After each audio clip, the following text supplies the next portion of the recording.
पंचम स्कंद एकविंश अध्याय श्री शुकवाच भुवन कोशरभियाण कहिबि जेते कलक्षण जार निकटरे रही सूर्य जे त्रैलोक्यता पई अत्यंत बेनि भाग होई उत्तर दक्षिणे भ्रमयी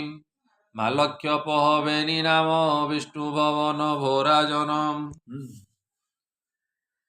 दिवाकर रक्ष जेते दीर्घ हर्ष जे परिजन्ते विशुद्ध सम्मानकु पाई पुणी दीर्घ हर्ष बढ़ई तुल्य विशुद्ध पुणी पाई अहोरात्र से नाम बई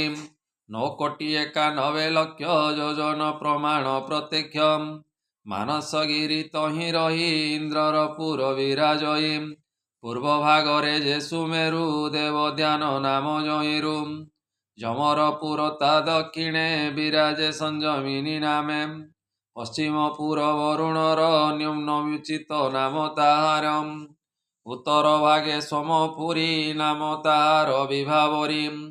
तहि उदय मध्य अंत एतिनि काल जे विदित प्राणी प्रवृत्ति निवृत्ति रे सुमेरु चतुर दिगरे अहर्निशि भावरे तहि प्राणिक सुख प्रदयी वामावर्तक प्राय तहि नित्य आदित्य जे भ्रमयी उदय काले जे लक्षण अस्त कालरे सेहि पुण द्विकोटि 12 योजन लक्षरे हरि परिमाण 15 घटिका बेले इंद्रर पुर अवहेले जमरपुर रे प्रवेश सेठारे करन्ति प्रकाश एथु वरुण आदि जेते आदित्य भ्रमन्ति जे नित्ये इंद्रादि जेते ग्रहमान एहि क्रमरे से भ्रमण ज्योतिष चक्र जे प्रकारे भ्रमयी चतुरदीपरे आदित्य रथरे गमन मुहूर्त शुण भोराजन रजु 4 लक्ष योजन 800 अधिक पुण इंद्रादि देवे पुर मेले क्रमे भ्रमन्ति निश्चले 12 संगम तार से रथे एक चक्रधर सुमेरु मस्तक उपरे क्रमे से समान सूत्ररे त्रैलोक्य तुरी प्राय होई रविर रथ से भ्रमयी रथर गर्भ परिमाण से 20 लक्ष योजन गुल्म जे विस्तार अटई 24 लक्ष जे हुई तहि जोचित सोवंती आदित्य देवंकु वहंती अरुण निजुक्त तहिरे सप्तोष जे जाठावरे अंगुष्टि सबु सान होई 60 सहस्र मुनि तहि विदित बालखिल्याख्यारे रविर अग्रजे भावरे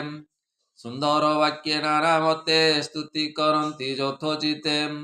अन्य जे नाना ऋषिगण गंधर्व सिद्ध जे चारण सकल नागंक रविरे अमर गण जे जापरे जे जाचुधान श्रेष्ठ गण संगते घेनि विद्यमान अप्सरा गणे नृत्य गीते मन्ते जे जार मते से सूर्य रूप भगवान अखिल आत्मार कारण ताहार चरणारविंदे सेवन्ति परम आनंदे जे जार कर्म अनुमते सेवन्ति तार पादगते 9.5 कोटि योजन अधिक 1 लक्ष पुण एवेनि सहस्र योजन एमन्ते कोश जे भुवन क्षण मात्र के भगवान से सूर्य करन्ति भ्रमण अत्यंत तांक चरित कहिले विप्र जगन्नाथ इति श्रीमद्भागवते महापुराणे परमहंस्यां सहितां वैयासिक्यां पंचम स्कंदे भुवन कोश वर्णने नाम एकविंश अध्याय आनंदे कवार हरि हरि बोल।